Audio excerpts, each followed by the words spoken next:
Powerful testimony of Dr. Christine Blasey Ford. It is a week ago today that Judge Brett Kavanaugh delivered his forceful rejoinder and rebuttal. But today, I want to take a moment and share with members of this chamber and folks who may be watching something else that was happening during that entire hearing that I did not expect, that was powerful and unique and special in my experience as a public servant, and that I've heard as I've listened to other senators of both parties who were present and who I've talked to afterwards, was their experience as well. This conversation is bigger.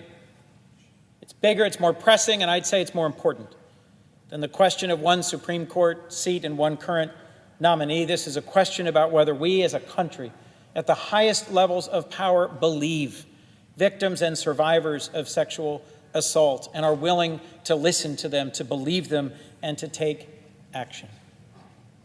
So what was it that happened last Thursday? As I tried to pay attention to the remarkable testimony of Dr. Ford, my phone was blowing up. I got texts, I got instant messages, I got phone calls, I got emails, I got Facebook posts, I got messages from more ways you could connect with me than I knew were possible. And these were stories, powerful stories. Stories that friends of mine, people I've known for years or decades, people I barely know or people I hope to get to meet, they were sharing with me stories of assault. They were told by classmates, neighbors, friends, constituents, people who had carried these burdens alone for years. These stories are difficult to hear, but important that they be heard. It is important to understanding why survivors stay silent. And it's important to understanding why we, as a body and a nation, must get this moment right. They're important to understanding why the president and others are wrong when they say that if a victim's allegations are true, she would have filed a report or come forward decades ago. In response to the question, why didn't Dr. Christine Blasey Ford come forward earlier, I have just this experience to share. That the texts and emails, the conversations in person and over the phone with friends I've known for so long and friends I've just met make it powerfully clear to me that the many ways in which assault and violation happens in our country between people have as many different reasons why they hide them, carry them, and keep them in darkness, in quiet, and in shame. And each one of those stories reminds me even more powerfully of the reasons we must demonstrate that they are heard. One friend from Delaware, a cancer survivor, someone I've spoken about on this floor before because of her survival of a nearly life-ending cancer, she confided in me she was terrorized and raped as a small child. Living with the effects of that experience, she said, has been way harder than cancer.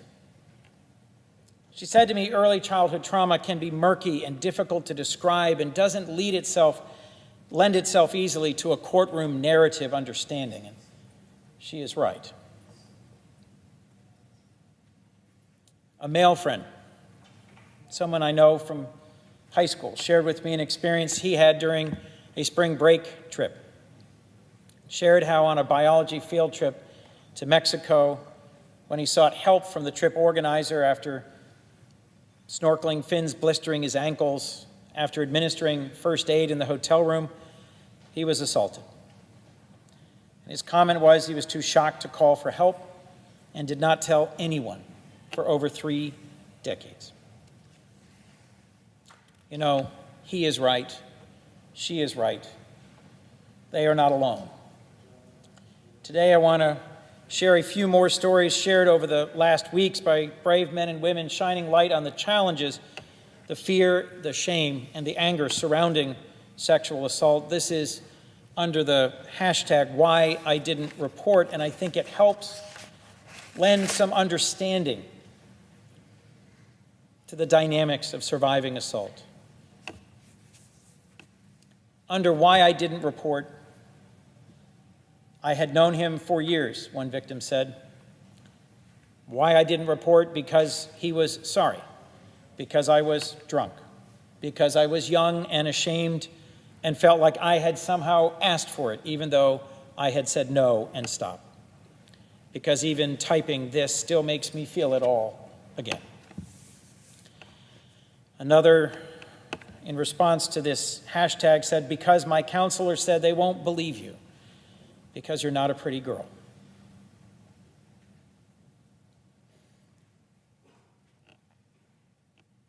Another said, I blamed myself. I was humiliated and hurt. I thought they were my friends. I felt safe until I wasn't, and then it was too late. I wanted to wash it away and never think about it again. Another said, because I feel ashamed of what happened and didn't want to publicly ruin someone's life, even though they privately ruined mine. Because he was my boyfriend and I was sleeping. He told me he'd been accused of this before, and it wasn't rape because we were dating. Another victim posted, my mom did report my 18-year-old cousin when I was 9. I had to testify, sitting across the table from him. I froze, I cried, I couldn't speak. All charges were dropped. And earlier this week, at a town hall in Delaware, the Delaware City Fire Company, someone I've known for decades, got out of her car, came up to me, gave me a huge hug, and weeping said, I never told my husband, I never told my son, and today I have. And in her voice, there was both heavy emotion and an enormous sense of relief. And I have to say, for me, a sense of great pain that I was wishing I could do nothing except sit and listen, to honor her story, to provide some sense of comfort and support and recognition, and yet had to move on to the town hall after a few moments. At a dinner here in Washington just last night, someone shared with me an amazing story of her daughter's suffering. And to hear a story of that power and pain in the midst of a social setting is both wonderful in that they are trusting with a story that they have held on to for so long, and terrible in that it is a reminder of the ways in which we speak to each other of surviving assault in hushed tones and in dark corners and on the internet and anonymously. Whatever comes out of this week, whatever comes out of the proceedings of this floor today and tomorrow and this weekend, we must listen and recognize that hundreds of thousands of American women and men have been victims, are victims, will be victims of sexual assault. And according to our Department of Justice, at least 2/3 have never reported it. There is an ocean of pain in this nation not yet fully heard, not yet appropriately resolved, not yet fully addressed. And everyone within earshot of my voice, the women and men in this chamber, staff, journalists, colleagues, friends, members of the public, those who think Brett Kavanaugh should be a Supreme Court justice and those who do not, those who have either themselves been victimized by assault or know someone, a loved one, a family member, a neighbor, a classmate, a fellow parishioner, a colleague, or a friend. We all have an opportunity here, a moment, to make it clear that we welcome and will respect and listen to and act on stories that have been and will be shared with us, and that we will act. If I could make one request,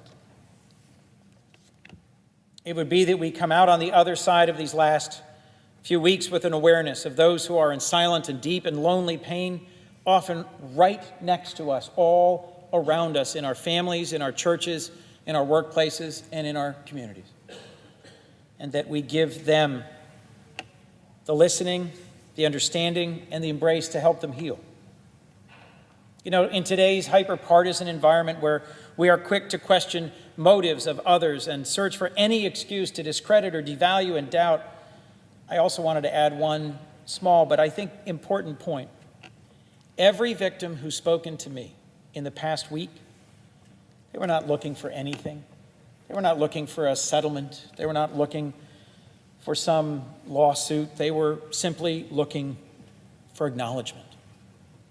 They were looking to share something they've carried too long alone. They just wanted to be heard. Our country is watching. This is a moment where the Senate as an institution and the country as a whole need to show we can and will do better, and I hope we will listen. That we will listen as we continue to move forward important legislation. The Violence Against Women Act, which my predecessor, then Senator Biden, helped champion in a bipartisan way over several Congresses. The Victims Against Child Abuse Act, which even now I'm working with a bipartisan team to try and get through this chamber to be reauthorized. There are many more things we can and should do to work to combat sexual abuse, sexual assault, and to help prevent and heal. But what I most wanted to say today, to the friends and the acquaintances, to my constituents and my community, to my nation and the world that may well be watching this moment in the United States, to those whose stories I have just shared and whose stories I have just heard.